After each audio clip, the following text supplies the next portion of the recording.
Our deepest fear is not that we're inadequate. Our deepest fear is that we're powerful beyond measure. We ask ourselves, who am I to be brilliant, to be fabulous, talented, and gorgeous?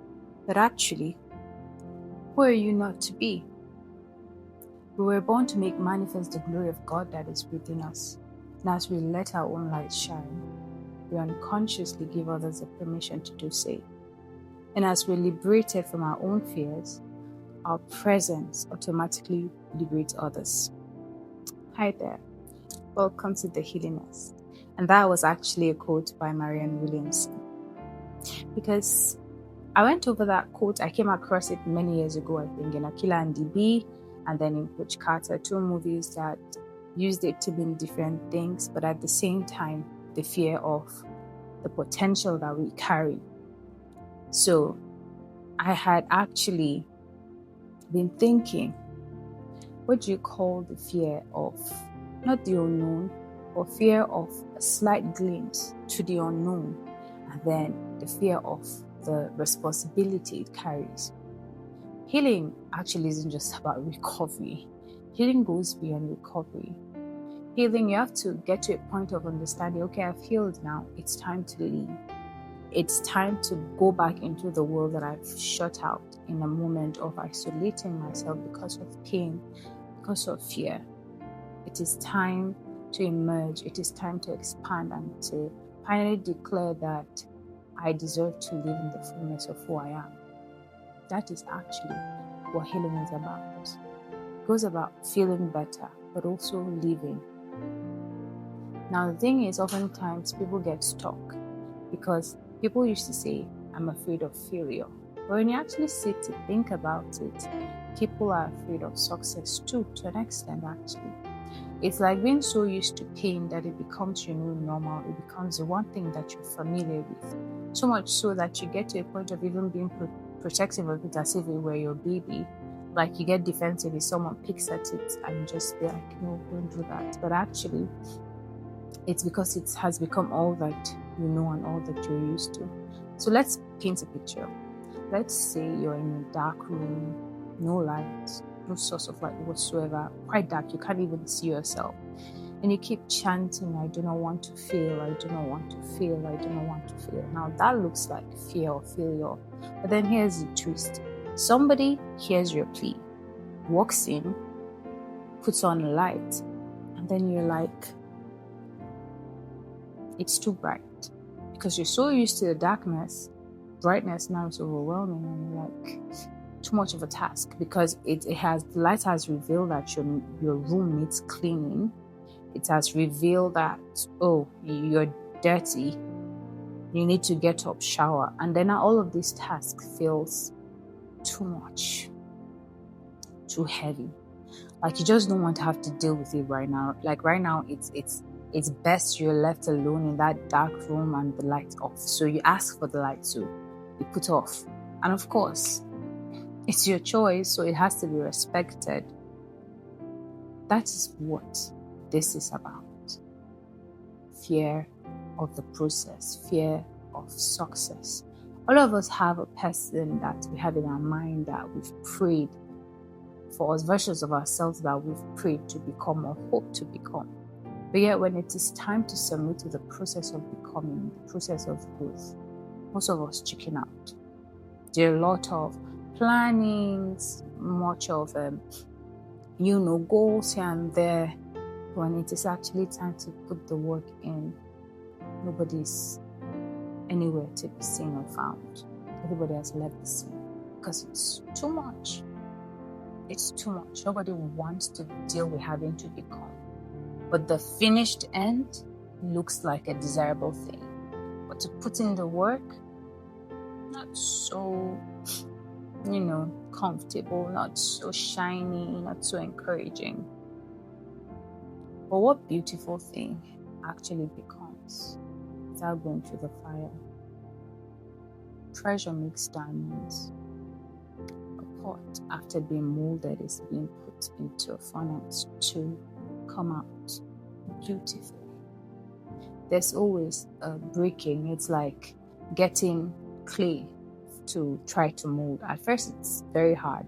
So you have to beat it, pound it, and just, mix a little water here and there and make sure it softens. But the point is you have to beat it to get it to soften enough to now mold it. We can liken that to ourselves. And the thing, sadly, for some is that it hardens you so much. Pain hardens you so much that you don't even know how to share your story, or no longer receptive to people, to love. It just does a number on you and just leaves you a shadow of yourself, and you just it feels better than doing anything. You feel like it's better to be a follower than to be a leader, because you ask yourself, what will my story do? What difference would me telling the story do? Like, who would even listen? There's this girl of recent that wrote this beautiful poem, and she felt like it was just a personal reflection, but when she shared it with us, it blessed me. And she was surprised when I told her I even blessed someone, I even suggested it for someone.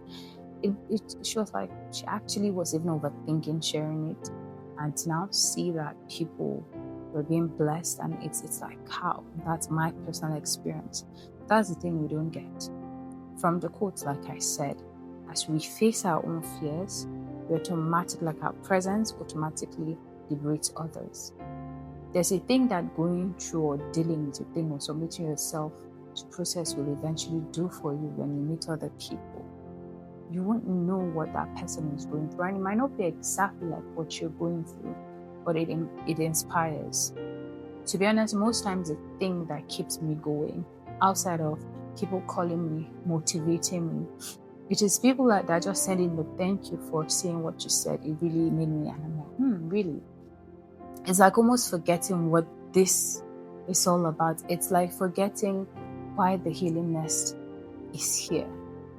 I remember praying to God and saying, even if it means just one person coming across my content and genuinely being changed, that is all that I pray for, that whoever gets to consume this content, whoever gets to watch this, listen, that there's actually transformation that happens and there's help that they're able to find, or at least they feel related to.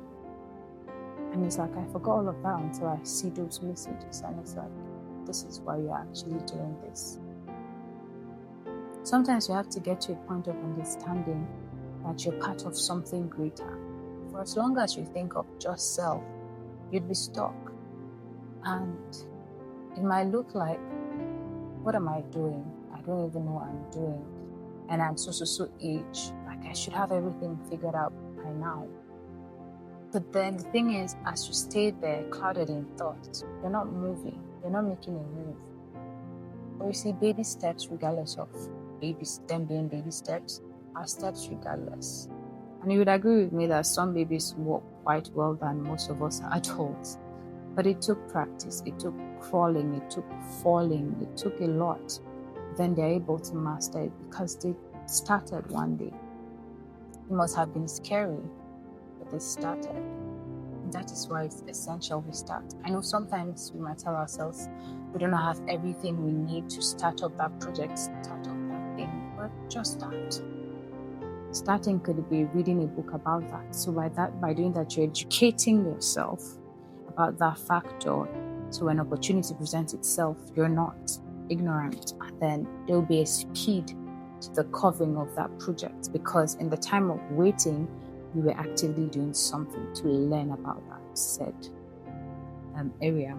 And that is how you start. That's a move. Instead of just worrying about this thing, this process, we're not really doing anything, and time is still ticking, time is still flying.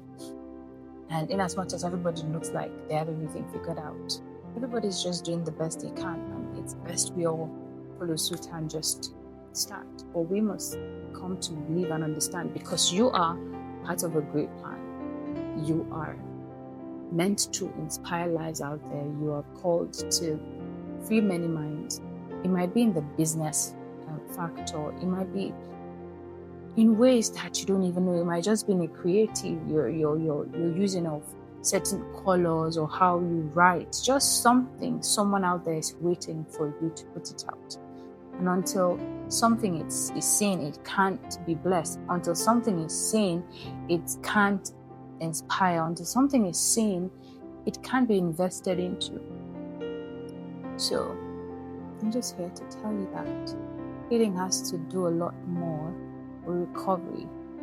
And outside of thinking that most times we're crippled by the fear of failure, it is actually the fear of beginning, the fear of success, because it's only the end result we want, or we don't want the process of it. And the thing about process is very important, because then if you skip process, you might not even enjoy the you become, because actually that is not even what makes it all that desirable. Is the lessons that we learn in the process that teaches us to enjoy the finished result, the finished product. So remember, our deepest fear is not that we're inadequate. Our deepest fear is that we're powerful beyond measure. And also remember that as you're liberated from your own fears, the presence automatically liberates others. So if this has blessed you, or you feel like you've related to this in some way or form, I hope that you share this with someone. And also don't forget, I'll put my email down. If you do have something to share, you'll be kept anonymous, and then you can share to help someone out there, basically. You never can tell. And over you, I pray for peace over whatever it is that you're battling in your mind, in your heart. And I truly pray that you submit yourself to healing, that you're able to heal through that pain, through that thing that keeps you up at night. And I pray for clarity as you make the decision to take steps towards your becoming. God bless you. Bye. See you next time on the Healing Nest.